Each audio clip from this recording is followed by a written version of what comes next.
Hi there everyone, Lars here with another Rings of Power review and analysis brought to you by Camille's Harem. Not just a podcast for novice writers by novice writers, but also a YouTube channel by novice writers for novice writers, because writing is an adventure, it's more fun with friends. And before I dive into the meat and potatoes of this review and analysis, let me just say this right off the bat. This was simultaneously the best episode in the show by a long shot. And it was also the most egregious episode of the show by a long shot. I actually felt more insulted by this episode than watching the nasty Harfoots torment their own people and abandon them, which we get plenty more of that this episode. But this episode right here, even though it actually had good action, good pacing, some decent character development, the dialogue somehow improved. I was shocked, but I was shocked more by the fact that the showrunners do not understand even the spiritualism of Tolkien, and that they decided to take some of the most beautiful lore from Middle-earth and tear it into shreds. I'll be honest, I came into this episode preparing to just tear it a new one because I expected more of the same worthless tripe as episode 4, where episode 4 just left me in a depressed state because it was so bad. I was falling asleep. I was so bored, and what woke me up out of my boredom was just sheer anger at the stuff that was happening in that episode. I was expecting more of the same here, and it shocks me that there was a lot that I believe is good mixed in with so much that I know is bad, and it's hard to reconcile this. And it almost makes me question if I even think that some of the stuff is actually good. Have I just been subjected to the fast food quality of the Rings of Power for so long now? Being episode 5, this is more than 5 hours worth of watching this stuff that I'm now just kind of used to the poor quality. And then when it finally gets somewhat good, I'm like, oh, it's amazing. I don't know. I honestly can't say right now. So what I'm going to do is I am going to present my arguments and my analysis, my review here in this episode as fairly and as honestly as I can.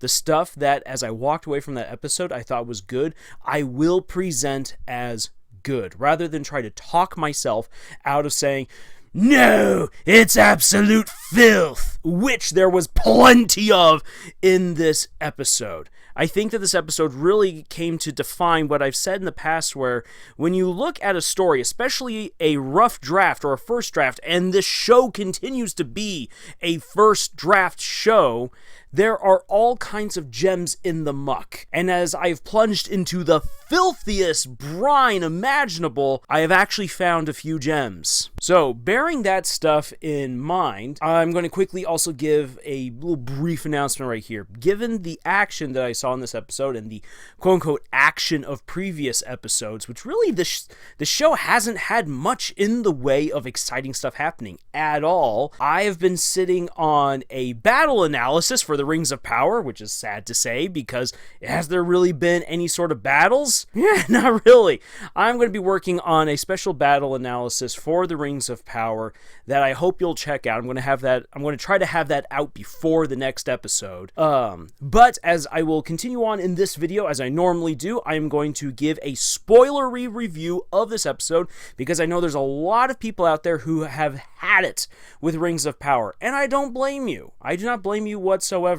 And so I'm going to provide that spoilery overview for those of you who have not watched this but want to hear some ranting, raving, and also hear some honest opinions and analysis of what is going on. I will then address the lore accuracies and inaccuracies of this episode, and then I'll talk about what it was that Tolkien was really trying to say with the stuff that he did right, that this show uses and or abuses. and then I will have a look at the show as if it were completely original material, and then I will see what kind of writing advice there is that novice authors can pull from this episode. Alright, so diving into the spoilery overview. Let's start off with the quickest of the little subplots, and one where I wasn't really sure what on earth it was even doing in this episode: the Harfoots. So, we have Nori hanging out with the Meteor Man, and now he's speaking quite a bit.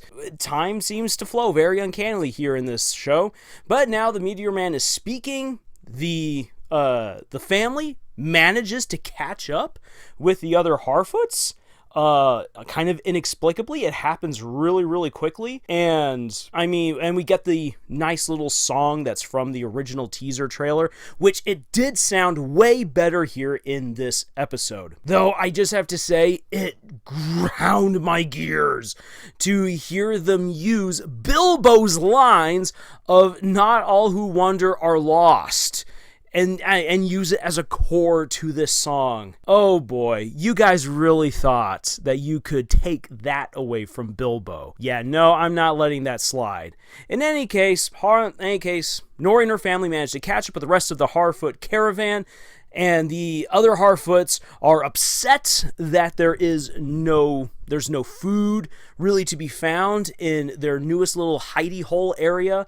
And they're saying, we must throw them out. We will take the wheels off of their carts and we will abandon them to die.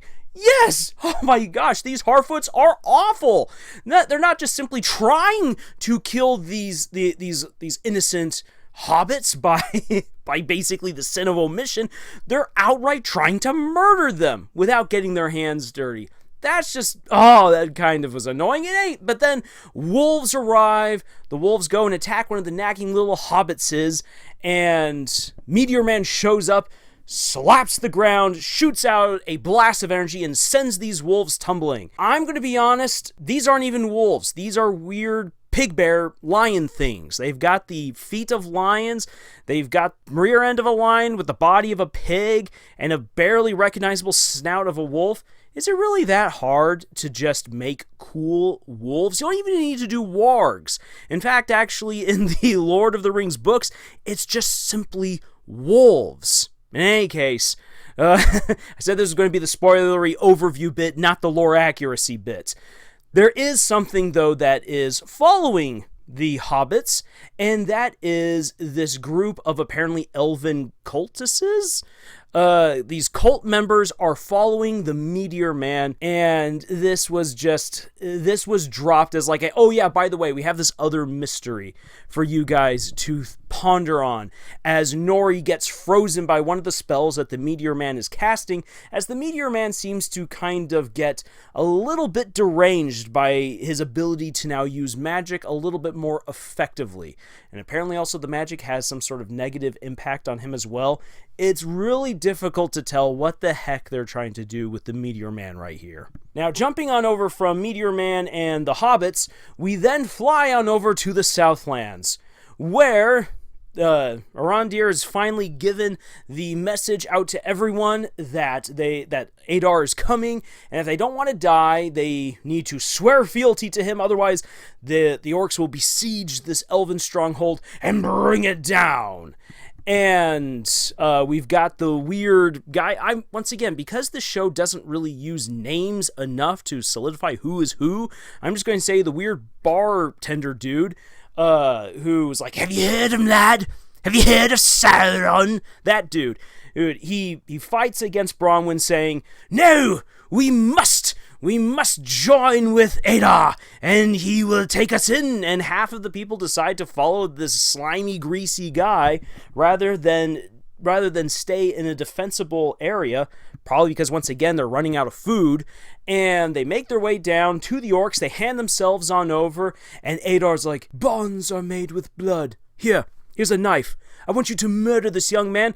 And it's I mean, it isn't shown to us because it's supposed to be family quality entertainment, but it's heavily implied that the bartender actually begins to murder people in order to forge bonds with Adar. Meanwhile, Arondir is teaching Theo how to be an archer. And this was a pretty good scene, and it leads to some sort of bonding between the two of them, and Theo's like, hey, you know what? I just happen to have this evil relic with me. Maybe this is important. And then Arondir's like, oh my gosh, I have seen this before. See? Let's pull some leaves back. And there it is, a statue, which apparently the elves took over.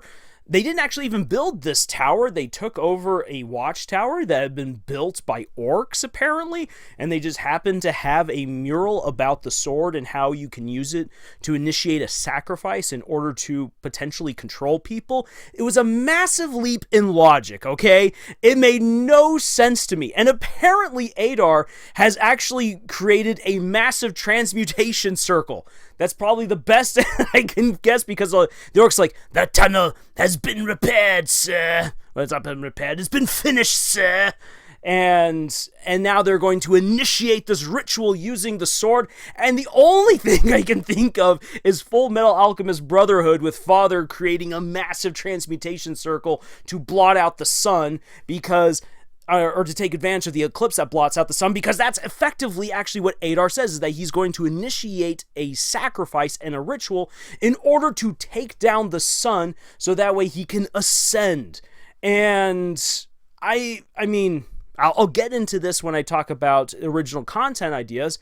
It's kind of cool, but it's coming out of nowhere. A lot of the stuff is being dropped. Massive leaps in logic are being made in order to prep the audience for the last 3 episodes of the show, because they didn't put in the time to actually develop or explain any of the stuff in the first 4 episodes. We then hop on over to Numenor, where all of the really interesting stuff is actually going down right here. Isildur is just, he's being all he's complaining that his bad decisions have screwed him over. He wants to join the military, and his father's like, no, because you are a brat. I am not putting a brat into the military, because you're going to get yourself and others killed. Elendil being the real Chad of this episode. I actually really enjoyed Elendil in this episode. I think they did a good job with him here. And so Isildur's upset. The military has to be trained and marshaled, and Galadriel is going to help Elendil train these young men and young women who have no combat experience to go and fight orcs. And we get, actually, man, the training sequence with Galadriel, where she's training everyone how to use swords. Her whole comment about how sword fights are won with feet is actually really good. You want to stay mobile. I've been in plenty of sparring matches. I might not be as good as, I'm definitely nowhere near as good as Shad from Shadiversity, but I have been in my fair scrapes of duels and of sparring matches, and I myself have learned you need to use your feet. You need to move. And preferably, you want to move forward and put your enemy off balance. So Galadriel's comment about fighting with your feet is actually really good. Though I will say, even though I'm not as much of an analyst for proper sword form as other people are, there were a lot of mistakes with this particular training session. There were a lot of people conveniently just waiting and not doing stabby when Galadriel turns her back. You don't turn your back on people, and I'm going to get more into that when we get into the original content stuff, because I definitely have some things to say there, especially also for writing advice. But Galadriel's helping to train everyone, but Galadriel does have a problem. That problem is that Halbrand doesn't want to go back to Middle-earth. This leads to a whole bunch of confrontations because our Farazan, he's playing a very interesting game of basically trying to please everyone, which means that he can't please anyone.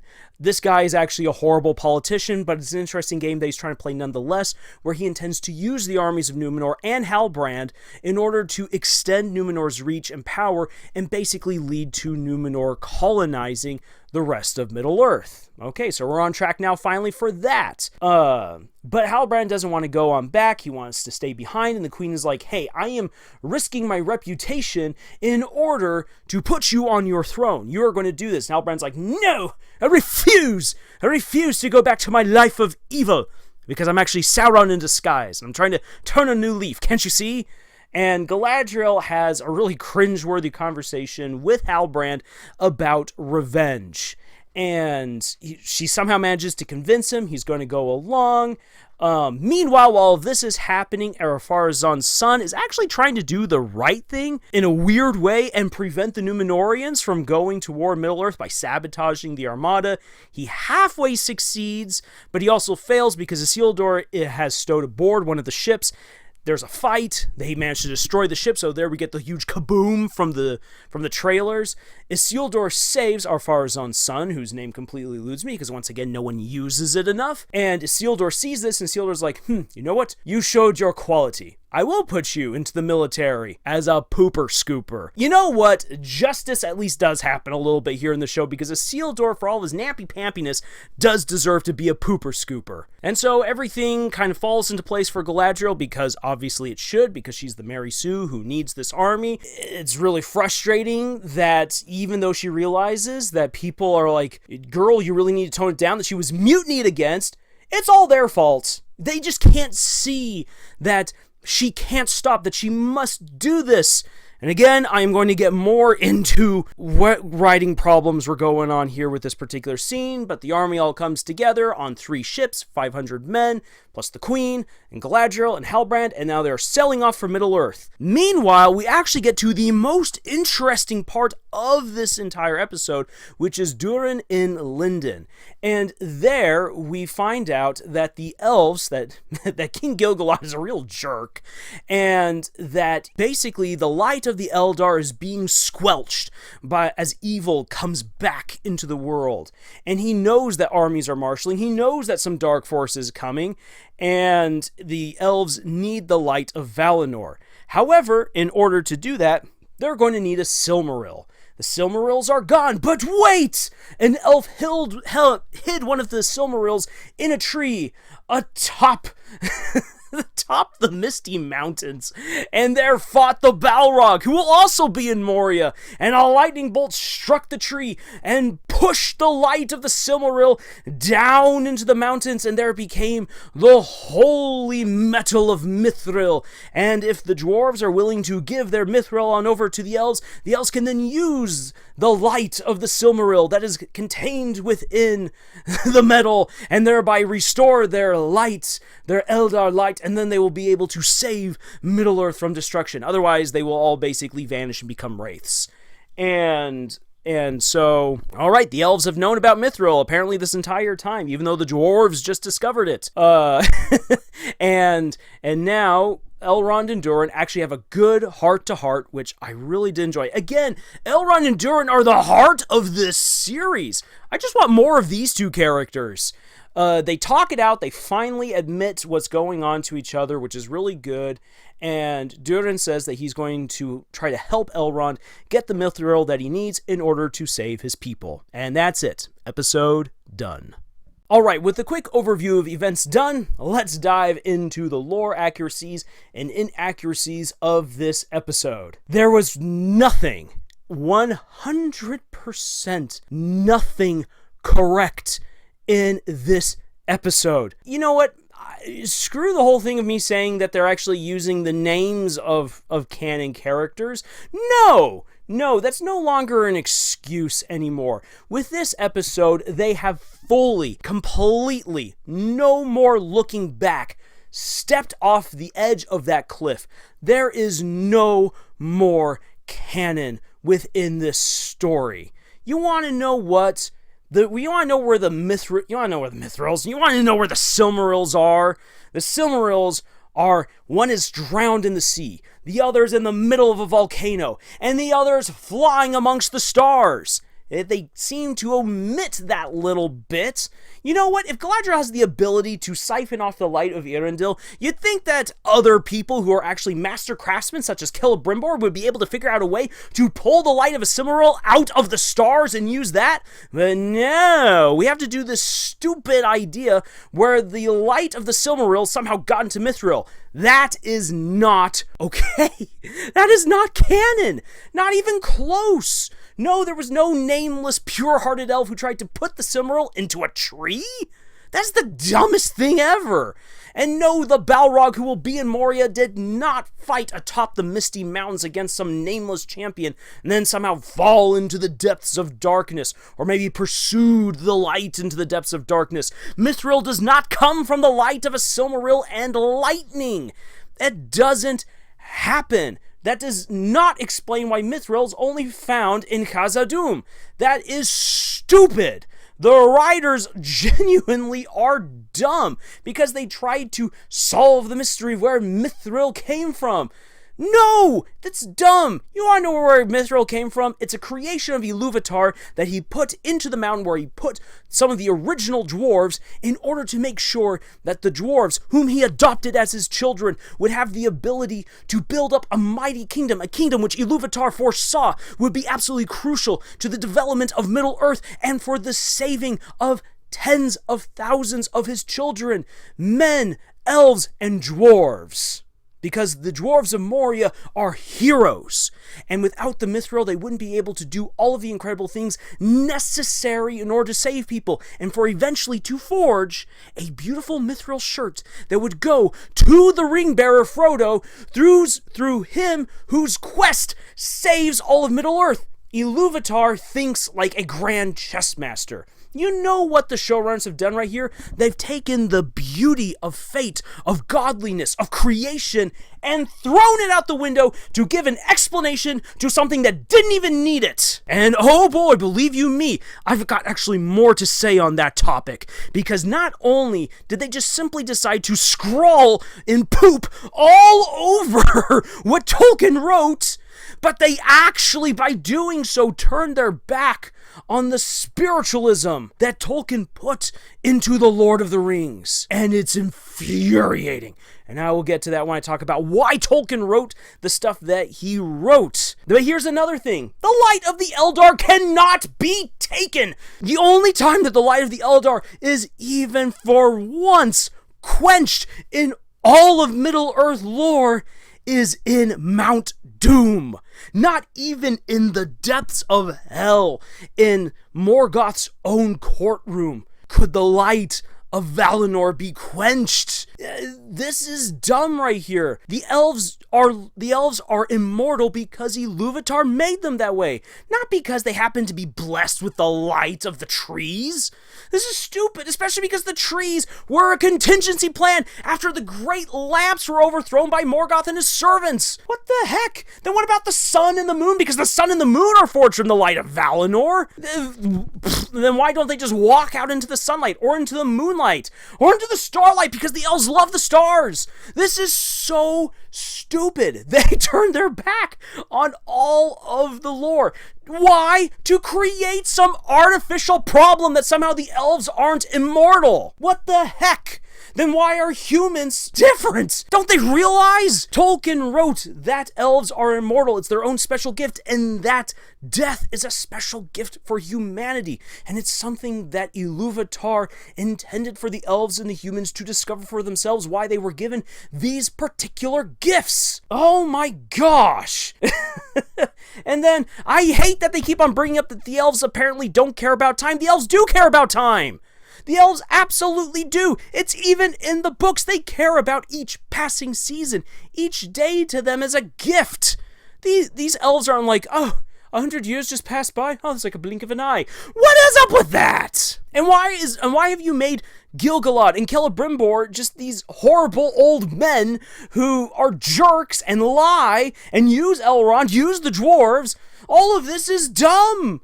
All of this is dumb, and the dwarves actually had good relationships with the Noldor. The dwarves respected Celebrimbor. They really respected him, and they even learned from him, and he learned from them. And they respected Gil-galad. They especially respected Gil-galad later on in the war because the guy was an absolute boss. They respected Elrond, and Elrond respected the dwarves.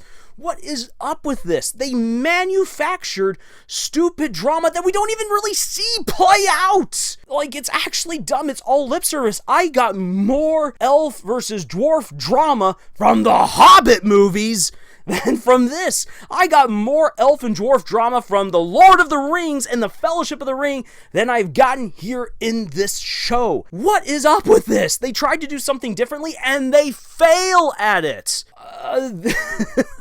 There's no way around this. This whole thing with the lore is wrong. The Balrog is wrong. The cult is wrong. The hobbits are wrong. The Silmarils are wrong. The Mithril is wrong. The magic is wrong. There are no transmutation circles in Middle-earth. What is up with that? And the elves, why are the elves so stupid that they don't think like, oh, maybe this tower that we've taken over has something evil about it? The elves wouldn't even do that. The elves would have knocked it down and then built something even better and stronger, because that's what the elves actually do.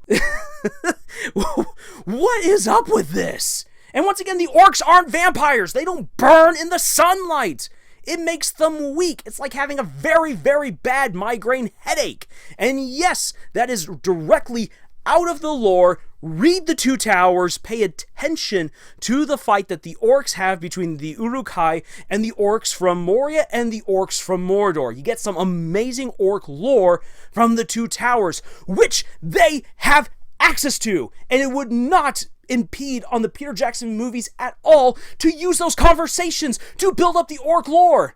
But no, they turned their backs on it because they thought that they could do it better than Tolkien. And sure, you know what, if this were completely original content, yeah, that would be interesting. But because they slapped Tolkien's name on this and dared to say, go back to the books, go back to the books, go back to the books, screw you, J.D. Payne and Patrick McKay, screw you and all of your lies. You barely peeked into those books. Don't you dare say that this is even based off of Tolkien. And some people might be wondering, okay, why on earth is Lars losing it right now? Because this is an absolute travesty. The actual lore is good. It's complex. It's beautiful. And they have access to it. It's not even a matter that they don't have the rights. They 100% have the rights to that lore. And they turn their backs on it, because they thought that they were smarter than the man who spent half of his life to perfect this story. His work is a legendarium. What have you guys done? You embezzled $1 billion to create a travesty of fan fiction, which makes My Immortal and The Secrets of Shiobi, two of the worst written fan fictions of all time, look good. Meine Güte. There is no lore accuracy in this episode whatsoever. Now then, let me calm down, take a step back here, and really explain why this matters. I brought this up in my video about why you can't just fly the eagles on into Mordor. A lot of people are like, oh, because the ring could corrupt the eagles. They would be seen from a mile away. There would be a fight in the sky. All that stuff is real. And of course, Tolkien had a very specific story to tell, and that is why the adventure needed to happen. But there is a moment in the there's actually two moments in the chapter, The Cracks of Doom, that are essential to Tolkien's story. The first is that Frodo, as he is attacked by Gollum on the slopes of Mount Doom, throws off Gollum, and he is transfigured in a moment of sheer power, beauty, and terror. Frodo becomes an angelic being, and the ring catches fire.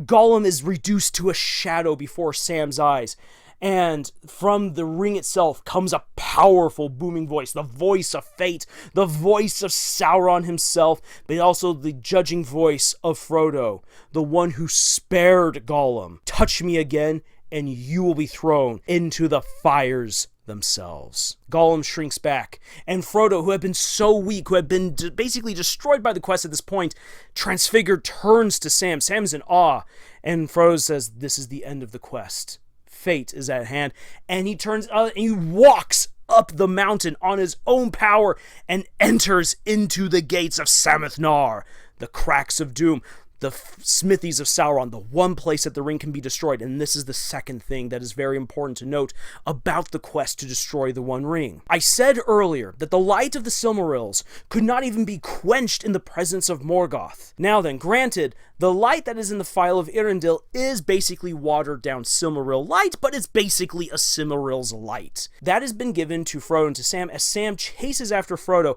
after fighting Gollum, but then deciding that he can't be a murderer himself, and he decides to spare Gollum, which is essential to the quest's ending. Sam runs after Frodo, and he passes into Sammath-nar. He can't see Frodo. He can't see anything. It's absolutely dark. So he pulls out the Phial of Galadriel. He pulls out the phial that has the light of a Silmaril caught within it. And as he speaks to Eärendil, the light is quenched. And as Tolkien writes, this was Sauron's domain. All powers had to bow to him. In Tolkien's belief, in his personal belief and in his writing, there is absolute good and there is absolute evil. In the presence of absolute evil, unless you are absolute good yourself, basically one of the Valar or Iluvatar himself, in the face of absolute evil, your power bows to it. And that meant that the quest for the ring would always fail. Why did Isildur fail? It wasn't because he was a horrible man, but it was because his soul had to bow to the power of Sauron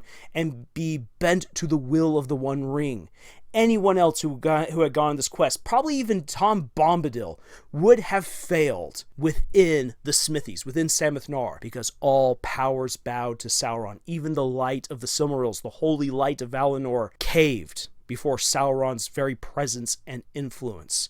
This is why it is so important that Gollum be spared, because Gollum then goes, attacks Frodo, and by accident slips, falls into the cracks of doom, and thereby the ring is destroyed. Now, why am I even bothering to bring up any of this kind of stuff right here? What does this have to do with the breaking of the lore? Here's the thing. If the light of Valinor were that easy to quench, then that whole scene and the meaning of fate, good versus evil, and how Iluvatar had generations, thousands of years beforehand, put things into motion to ensure that at the most crucial moment where his children could fail, hope would still shine even in the darkest places. By belittling the light of Valinor, so much so that it can just go poof, bye-bye, and that the immortality of the elves can just be stripped away, and that Mithril just happened to come because the light of Valinor can apparently do anything. That cheapens the beautiful message that Tolkien wishes to impart. Now, granted, it's not there immediately, that the first or even the second time that you read The Lord of the Rings, it's right there.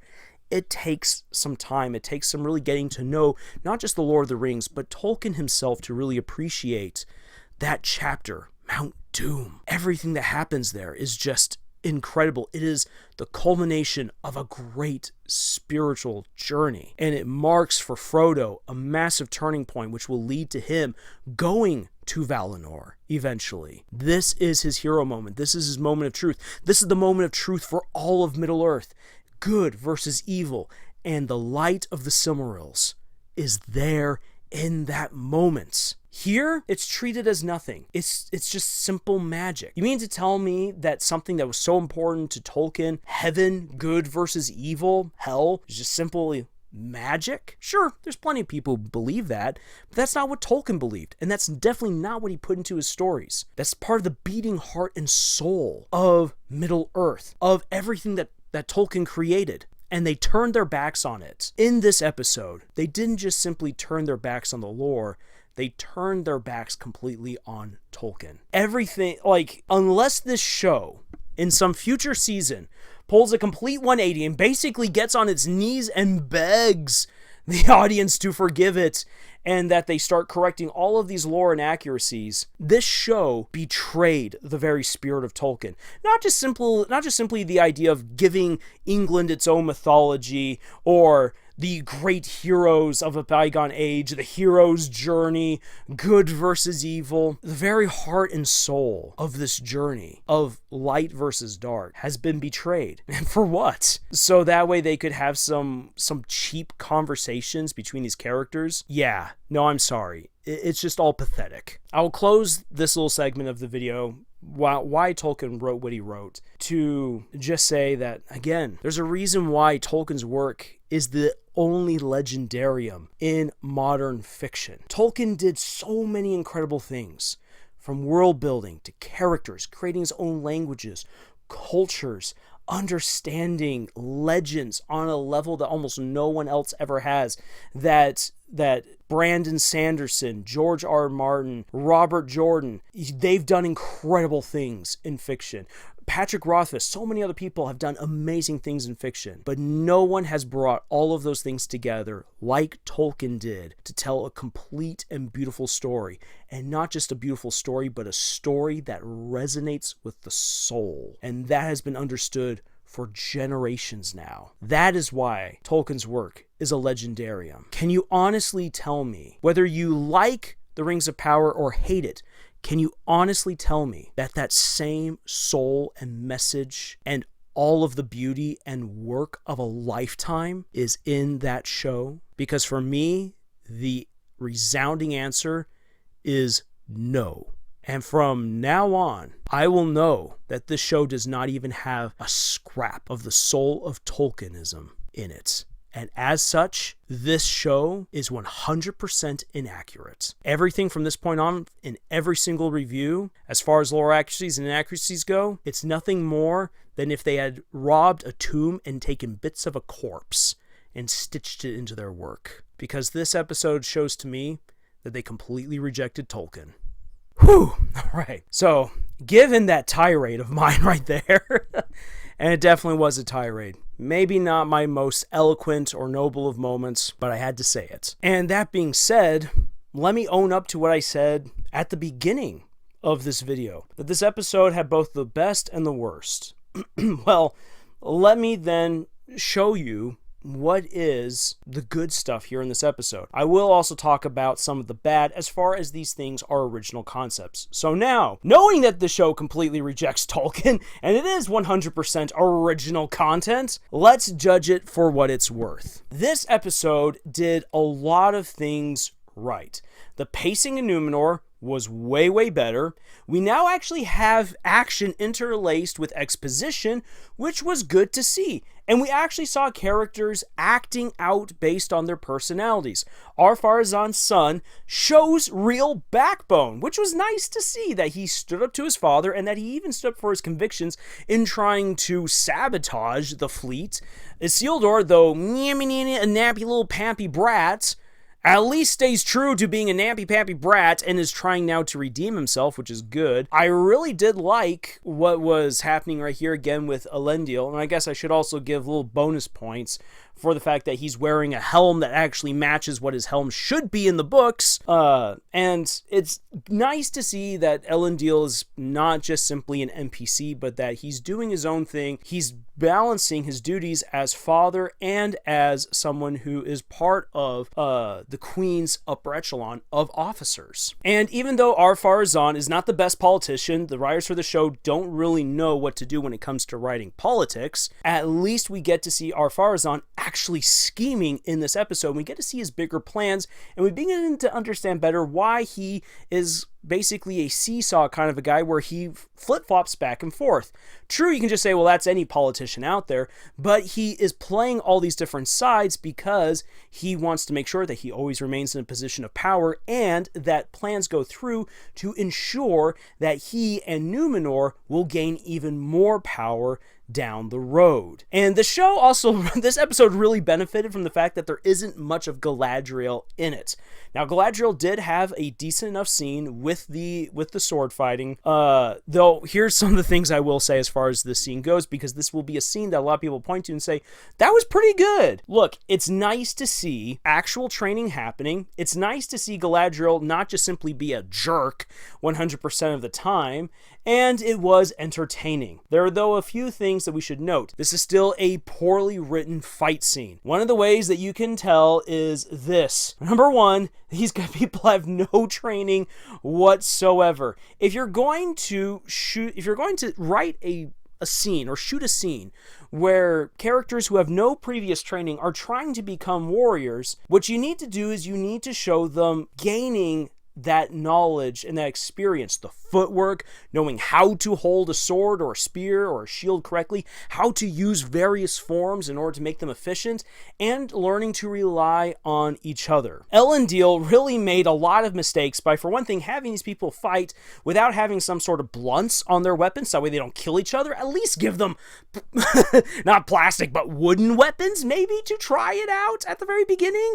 Maybe, because you don't want to kill your fresh recruits. I mean, yeah, you want to make sure the armor works, but that's up to the armorers first to make sure that the armor is good and that it will then fit people properly, and then you hope that they fight well enough that they don't have to constantly take hits to the chest or to the head, because that's going to hurt even if the armor does protect them. So yeah, the training montage definitely needs a whole lot of cleaning up. Another thing is this: while it's cool to have Galadriel be a girl boss and own a bunch of noobs, the thing is that noobs can still get in some hits.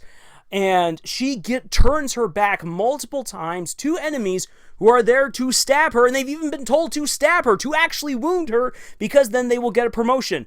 Number one, you never want to turn your back on an enemy, especially when you're not wearing armor. And number two, that is a horrible way to train, because just because someone can get in a lucky stab does not mean that they are officer material. Oh, that was stupid. So while it was flashy and fun to watch this fight scene, it was absolutely nonsensical. So fun, but not good writing. Now, this does lead to something. I'm going to give a little bit of advice right here. When it comes to writing action scenes, there are times where you can let go of the logical in favor of the cool. There is, however, a problem with doing this too often, or maybe even at all. While it is fun to let go of the logical sometimes and do something really cool, people are going to realize that there's something off, and that will diminish their enjoyment of this particular fight scene. And if you do it too often, people are going to be like, this character, like Galadriel, has plot armor, so of course she's going to win. Within the boundaries of your story, you always want to make sure that things make sense. Even if your story, like some of mine, have absolutely ridiculous rules and ridiculous magic, your story should still operate within the rules that you yourself have set. Now then, as far as other original material goes, I really do like all of the stuff that happened with Durin, Elrond,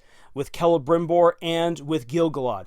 Completely divorcing myself from anything Tolkien related, it's actually a cool concept that the darkness could somehow rob the elves of even their immortality, and that the darkness realizes that the elves are a significant threat because of their knowledge, their mortality, their power, their magic. So if you want to conquer the world, you have to get rid of the elves. So the darkness is trying to find some way of suppressing the light of the Eldar. What this is going to mean is that when that plan ultimately fails, then Sauron's going to have to go with the rings. If I can't squelch their light, I will control it through the power of the rings, and I will then bind them all in my own darkness. So I can see where this is going. It's mapped out, it's interesting, it makes sense. Again, there's the chemistry between Elrond and Durin is so good. I really do chalk it up to the actors. I think the actors are excellent for this, and I think that the writers care most about this particular subplot, that they actually put the energy and the juice into it, so it's good. And the dialogue has improved a little bit. It's still first draft, rough draft dialogue right here, and there's a whole lot of weird things that are being said that don't really need to be said that way. You can be just more direct. Elrond, Durin, there's no reason to wax too eloquent unless you're trying to beat each other in basically poetry battles. You can tone it down a little bit. It's totally fine to speak a little bit more plainly, so that way everyone can understand the first time. But again, I still really like the chemistry, and I really do like what they did with Elrond confronting his oaths and confronting the nature of what's happening to the elves, and finally coming clean about why he went to Moria. And that really worked for me. I know that there's going to be a lot of people for whom these scenes did not work, and even though I was incensed by how they tossed out the lore, if I divorce myself from the lore, those scenes work really, really well. I have to be honest here. Thinking back to it now, yeah, I enjoyed this the most. And that's again the thing. There's a whole lot of stuff, from the sabotaging of the ships, Isildur being stupid, Ar-Pharazôn's son kind of being stupid, but also actually being a man of his own principles, which was kind of cool. Getting a chance to actually see Ar-Pharazôn scheme. And I liked seeing more of Halbrand just sticking it to Galadriel, standing up for himself. Elendil was being awesome. Just again, everything that's happening in Lindon, the plots that were revealed, the dialogue getting better. I found myself having fun watching this episode. It was way, way better than anything that we have gotten so far in this show. However, there are a few things that need to be brought up because, again, these writers are morons. Where does the original content fall apart? The flippin' Harfoots. Why? How do these people manage to write something so stupid? If you are a wandering people, why are you sleeping out on a floodplain? No wandering people would do that. Also, here's another thing.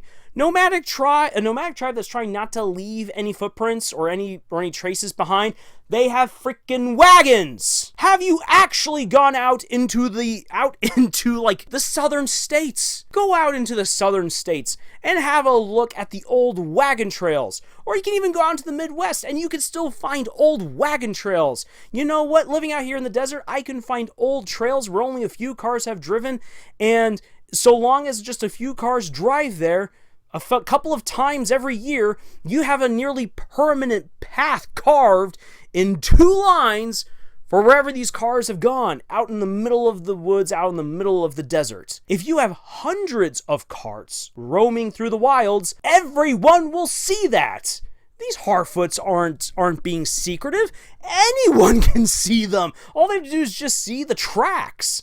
And then when they're all like, oh no, we're being cursed by the big folk because we can't find enough food. Well, that's what happens in the middle of the winter or in the late fall. That's also what happens when you rely on only nuts and fruits and mushrooms for your diet. This is why real nomadic tribes were nomadic, because they were actually hunting stuff and had pack animals that they could slaughter in case they couldn't get any food. That is what you do. Again, the whole understanding of what a nomadic people are is just completely missing. And then it's reiterated that the Harfoots are willing to murder each other, these filthy little hobbitses. They will just turn their backs on their own people at the slightest bit of misfortune. Oh, queer little hobbitses. Oh my, I couldn't find enough mushrooms growing on the stupid park. And because we can't fish for nice little fishies, or whatever, these hobbitses decide to turn on our inner family and they plan to murder them! Yeah, I had to kind of drop the Gollum voice right there because I began losing it towards the end. But seriously, this is so stupid. And now Nori's finally like, oh, maybe I do have a dangerous person right here with me. Oh, I never considered that until now. Oh, stupid. These hobbits are too dumb to live. How did they even survive into the Third Age? They should have all been wiped out. I still want Sauron to wipe them all out because those are not hobbits. If those are hobbits, they shouldn't even exist. Just kill them all and let Middle-earth fall into darkness at this point. Another aspect of within the original material that is just very, very poorly handled is everything regarding Adar. So I guess he apparently has a transmutation circle or something like that, but we don't have the context. And how is it that they're able to make leaps in logic of, the sword is a key, and if it's used in the right way, it will allow them to control everyone? Okay, well, I mean, we can start piecing together things because of Adar's comment about blood binding people and whatnot, but it's still dumb. Here's the thing, if you're going to bring about a really cool, awesome spell that is meant to kind of overthrow good all in one go, basically possess the people of the Southlands and blot out the sun, which sounds really cool, you have to give us some context. Show us a good wide shot of what the tunnel is. What is it meant to do? Have Adar actually talk a little bit more with the orcs, or maybe have someone overhear some of the orcs talking about what they intend to do, because people blab, and that's totally fine to have that kind of information dropped in some kind of way, but none of that's happening. As a result, we're completely missing the context, and so something that I actually want to care about, Adar's plans. I think that would be interesting. We know nothing about this dark elf, and we don't know anything about his plan. We don't know how it works, why he's going to do it, or anything like that. It makes no sense, and as a result, it's really hard to care for this particular subplot. And then another thing that they just, within the original content that's really dumb, is the matter of Galadriel's revenge. Girl, if you're like, I just can't stop, I love it so much. Does this lady get off to murdering people? I kind of got to know, because I think we gotta lock her up in the loony bin. Everything that they've written as far as this revenge arc goes is stupid. It actually doesn't make any sense. It's not even well defined. Look here, I have written a few little revenge arcs here and there. I'm not that big into writing them, because for one thing, it's really hard. Another thing is this, it's kind of depressing. The thing is this, is that it's, as I said, it's difficult. You can't just simply say, he killed my brother, and he's murdered many other people. I will have my revenge against Sauron. How? Well, then again, because they've stripped away the fact that he's a Maiar, he's just apparently some sorcerer who can be easily killed, and he's going to have to forge the One Ring in order to become basically invincible. That's kind of the route that the show is going with Sauron. But even then, Galadriel, you... Did you really think that your pitiful army would actually defeat legions of orcs and somehow bring down Sauron when they can't even handle a snow troll? What are you going to do? You're a Mary Sue, so you're somehow just going to win. Again, this whole Mary Sue-ness, Galadriel gets everything she wants, even though it doesn't make any sense that she should. It really doesn't. But again, still with the revenge thing, really, Galadriel, why do you care? This should have been a moment when she's talking with Halbrand, let the cracks show, for crying out loud. I might have actually bought it. I was even willing to suspend all of my prejudice against Galadriel just to hear her say something like, I loved my brother. My brother meant everything to me. He was one of the first to go after the enemy and return and go to Middle-earth to claim what was taken from us, reclaim the Silmarils. I followed my brother because I knew he was right. He was the guiding light in my life, and once he left, I was left in the darkness. You think I haven't touched darkness? I have been in darkness for thousands of years, Halbrand, and I haven't been able to get out. If I can somehow kill the one who killed my brother, I might just find that last scrap of light that I hope is out there. That there's either some justice in the world, or that I might find one last way to reconnect with my brother. Anything like that! And I'm just spitballing right here. I didn't even pre-prepare any of that, what I just said. And that right there would have sold me on that, yes, she actually believes in this revenge. Otherwise, she's just a killing machine for the sake of being a killing machine. Her revenge, therefore, is meaningless because there's no heart or soul behind it. I don't feel the love that she has for her brother in any kind of way, or for anyone else. She is doing this merely for her own satisfaction. It is purely selfish, and yes, revenge is selfishness. But not even this way. This is just lazy selfish writing. There's no reason for me to care about her quest for revenge, and as such, I cannot buy into her journey. And therefore, there is no catharsis, there is no investment, there's no intrigue, there is only annoyance. Without letting Galadriel take down that armor for just the briefest of moments, no one in the audience can identify with her, not even in a revenge story, and as a result, no one cares about what's happening with Galadriel.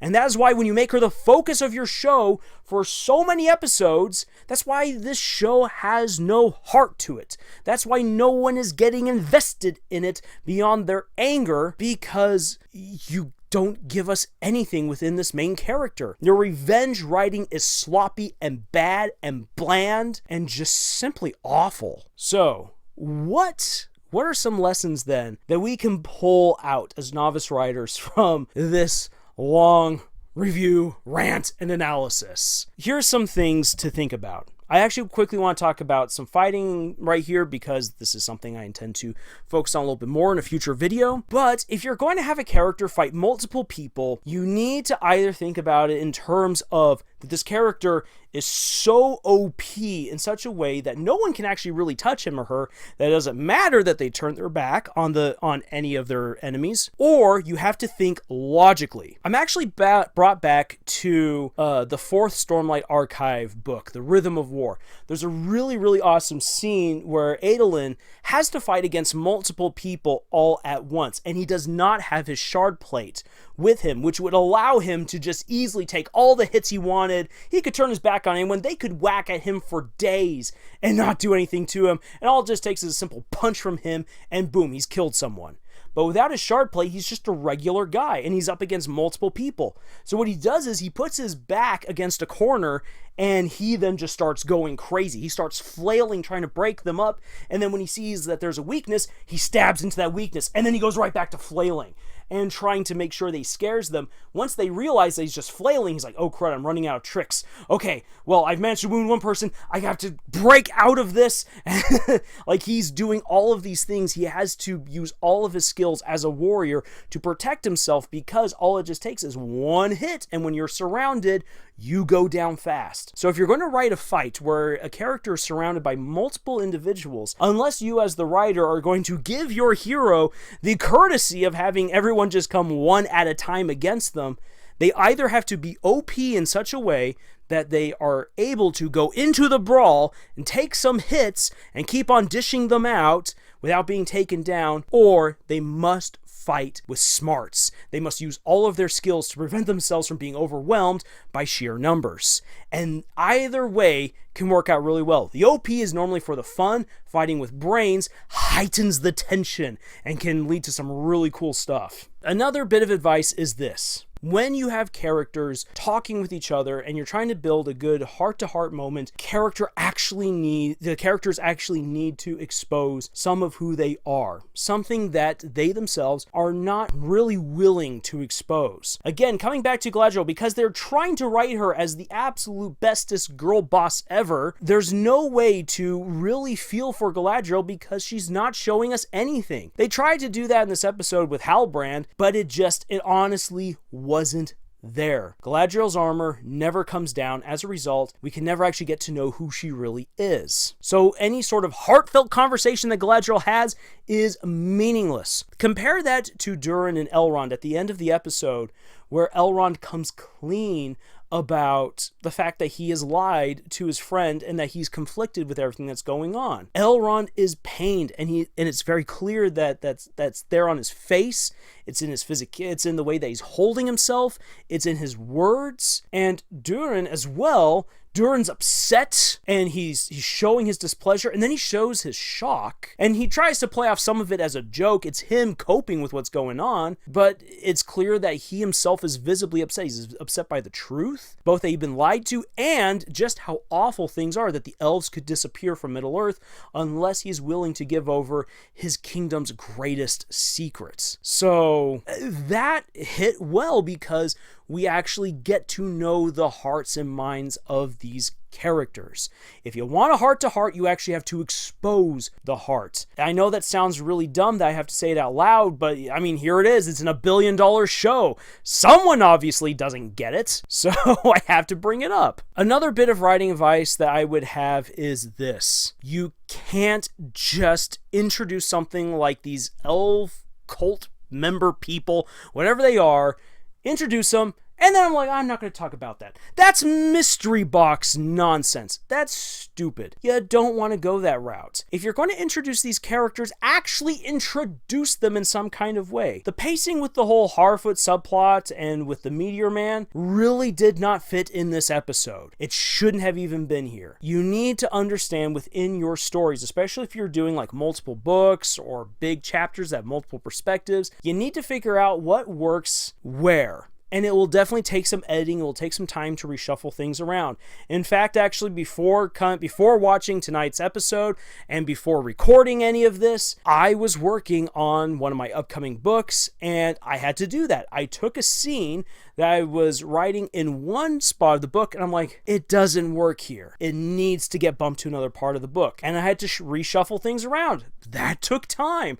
And I'm definitely going to have to go back through and now re-edit certain elements just because I now better understand where in the timeline this particular event happens, what should be happening here with this chapter. And so yeah, it takes a whole lot of time. It takes putting in the extra work, going further than just your rough or your first draft. So pacing sometimes requires that you shuffle things around to where you didn't expect them to go. The show should definitely be doing this, and the show should definitely not be just turning in its first draft and saying it's all good and going from there. My last bit of advice is this. While it was nice to see Isildur sticking true to his horrible bratty character, you need to understand character motivations, even if they're the most simple thing. Do we really understand what's happening with Isildur? I don't even think Isildur understands. In fact, he actually, with the conversation between him and his father, he's like, I don't understand, which is why I must go, because then I hope to find understanding. That is stupid. I didn't buy that for a moment. That was a horrible scene in the show. I've tried to forget it, but here it comes up at the end. If you're going to have a character go on a journey of self-discovery, you need to at least understand what their motivations are in that moment and expose them. When I wrote my first book in the Legend of the Ten Lords series, Knights of Halicruz, one of my main characters, Ben, has kind of an evolution of motivations. When he first comes to the world of Halicruz, he just wants to get home.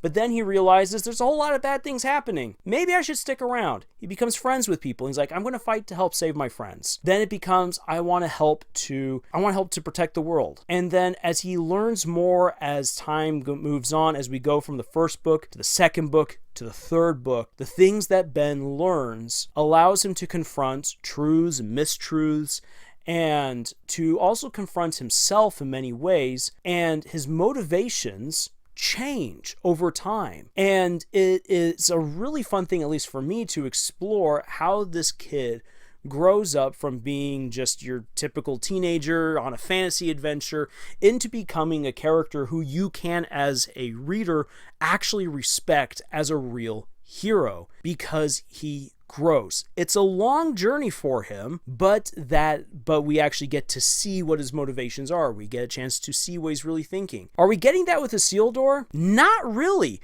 We get glimpses and hints, but not enough to fully contextualize what on earth is going on. And as a result, a character who, again, I would like to like, I have no real connection with him, and that's why I enjoy making fun of Isildur. Whew, so there's a whole lot more that can be said about this episode, a whole lot more I can rant about, more that I could praise, more that I could tear down, more writing advice I could give, but this video is already getting long enough right here.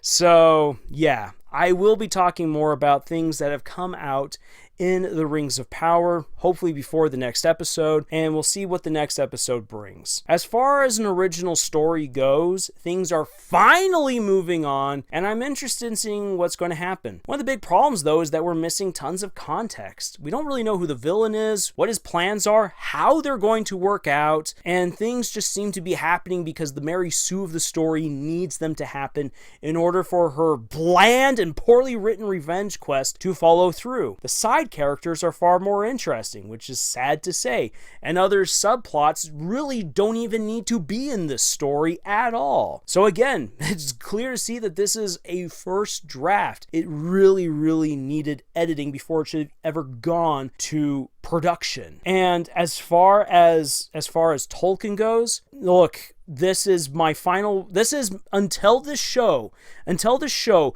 actually proves me otherwise. This show has rejected the very soul of Tolkien's work, of Tolkien himself. And as a result of that, this is just a mean-spirited fanfiction. I will continue to talk about lore accuracies and inaccuracies going forward in my reviews and analyses, but I will be honest and say that until this show proves me wrong, that basically what they've done is they've broken open a tomb, stolen not even the good bits, but pieces of the corpse, and have decided to dress the emperor, not in emperor's clothing, but in the tattered rags and remains of a dead body. And thus it is all a mockery, a macabre mockery of something that is actually very beautiful and should be cherished and honored. So, with all that being said, if you're looking for more writing advice, please go check out our other videos here on Camille's Harem. You can also head on over to our podcast found on Podbean, iTunes, Google Play, Spotify, the works. We have writing exercises for all you novice authors out there over at our Pinterest page, and we would love for you to join our ever-growing community of novice authors. Links for all of that and more are in the description below. And if you think that Lars has gotten on his high horse and that he doesn't know what he's talking about, hey, you know what? Check out my books. Links for those are down in the description. Or if you want something that is actually a whole lot of fun, way more fun than the Rings of Power, check out my books down in the description below. I guarantee you will have a good time reading them. And with all that being said, thank you for helping me on this particularly murky journey through the Rings of Power. Just another leg on this adventure that we call writing. And until the next video, y'all, tschüss.